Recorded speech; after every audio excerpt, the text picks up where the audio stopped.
Macron lance la construction d'un navire français baptisé « Michel Rocard » pour explorer les pôles. Regardez le direct. Écoutez la radio. Replay BFM TV. Vidéo. Émission. Podcast. Long format. Newsletter. Météo. Trafic. Météo de l'énergie. Canaux TV. Service voire plus jeux concours Grille TV BFM TV et vous témoin BFM TV et les infos en vrai BFM pratique comparateur code promo devenir annonceur. News 24 7e. Politique.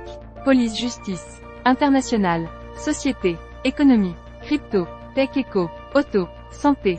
Joe Paris 2024. Sport. Environnement. People. Culture.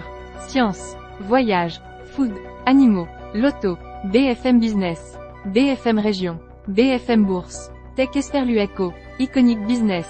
RMC. RMC Sport. RMC Crime. RMC Découverte. RMC Story. Élysée. Macron lance la construction d'un navire français baptisé « Michel Rocard » pour explorer les pôles.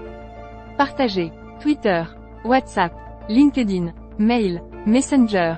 Le Premier ministre norvégien Jonas Gahr Støre, Emmanuel Macron et Olivier Poivre d'Arvor, l'ambassadeur des pôles lors du One Planet Polar Summit à Paris le 10 novembre 2023 Johan Valla, Pool, AFP. Basé entre Nouméa, en Nouvelle-Calédonie, et Hobart, en Australie, ce bâtiment dit « à capacité glace », capable de naviguer dans les glaces qui encombrent les mers polaires et qui peuvent atteindre plusieurs mètres d'épaisseur, se partagera entre le Pacifique Ouest et l'Antarctique. Il portera le nom de l'ex-premier ministre Michel Rocard, qui fut le premier ambassadeur de France pour les pôles, a précisé le président français. 1 milliard d'euros pour explorer les pôles. Emmanuel Macron a encore affirmé que d'ici 2030 la France investirait 1 milliard d'euros dans la recherche polaire, sans entrer dans le détail. Elle financera notamment 2 initiatives d'ampleur dans les 2 pôles, le PolarPod avec l'explorateur Jean-Louis Etienne dans l'océan austral, et la station arctique portée par la Fondation Tara.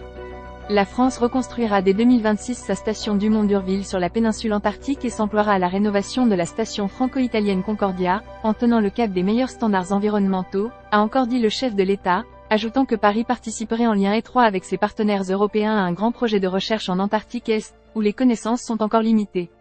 Le rendez-vous qui s'est tenu depuis mercredi au Muséum national d'histoire naturelle dans la capitale française, dans le cadre des sommets One Planet déclinés par Emmanuel Macron ces dernières années, a abouti à un « appel de Paris pour les pôles et les glaciers » qui, selon le président français, réunit déjà une trentaine d'États signataires.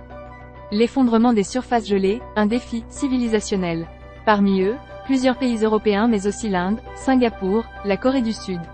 Ou encore Tuvalu et l'Australie, qui vient d'offrir l'asile climatique aux 11 000 citoyens de ce petit ensemble d'îles du Pacifique grignoté par la montée des eaux et menacé de disparition. Face à l'effondrement des surfaces gelées de la planète, un défi inédit et civilisationnel pour l'humanité, Emmanuel Macron a plaidé pour un niveau de coopération inédit, malgré le regain des tensions géopolitiques. La guerre en Ukraine vient fragiliser la coopération avec de grandes puissances géopolitiques et scientifiques, a-t-il relevé, dans une allusion à la Russie. Malgré toutes ces tensions, il est clair que nous devons agir, faire des pôles et glaciers des espaces privilégiés de paix, de coopération scientifique et environnementale, a plaidé le président français. Dossier. Emmanuel Macron. Gaza. Emmanuel Macron exhorte Israël à arrêter de tuer des civils sans raison ni légitimité. Macron ne se rendra pas à la marche contre l'antisémitisme ce dimanche. Arrêtez d'écouter vos lobbies poussiéreux, l'appel de Jean-Claude Gast à Emmanuel Macron, avant son euthanasie en Belgique. Top article. Étoile de David Taguet, le commanditaire présumé, choqué, par les accusations d'antisémitisme, un dispositif évidemment conséquent, le défi sécuritaire de la marche contre l'antisémitisme et la longue nuit des sinistrés et des secours face aux inondations dans le Pas-de-Calais-Nice. La mairie enterre un employé sans prévenir sa famille passoire thermique. Combien vaut vraiment votre logement? Étoile de David Taguet, le commanditaire présumé, choqué, par les accusations d'antisémitisme. Un dispositif évidemment conséquent, le défi sécuritaire de la marche contre l'antisémitisme. La longue nuit des sinistrés et des secours face aux inondations dans le Pas-de-Calais. Nice, la mairie enterre un employé sans prévenir sa famille. Passoire thermique. Combien vaut vraiment votre logement? À la une. Gaza, Emmanuel Macron exhorte Israël à arrêter de tuer des civils sans raison ni légitimité. Facebook, Twitter, flux RSS, newsletter, Apple, Android, nos dossiers, événements, partenaires, jeux concours, programmes TV, canaux TV, archives, applications mobiles, plan du site, code promo, comparateur, meilleur rasoir Electricom, meilleur aspirateur, meilleure alarme maison, meilleur fauteuil gamer, comparatif déshumidificateur, comparateur assurance, shopping, immobilier neuf, Portage salarial. Règlement. Nous contacter. Devenir annonceur. Recrutement. Mention légale. Données personnelles. Cookies. CGU. Charte de déontologie. BFM Business. BFM Patrimoine. RMC. BFM Immo. RMC Sport. Vérif. RMC BFM Play. BFM Bourse. RMC Découverte. Zone Turf. RMC Crime. Association RMC, BFM. Tech Esperlu Eco. BFM Région. RMC Story. BFM Crypto.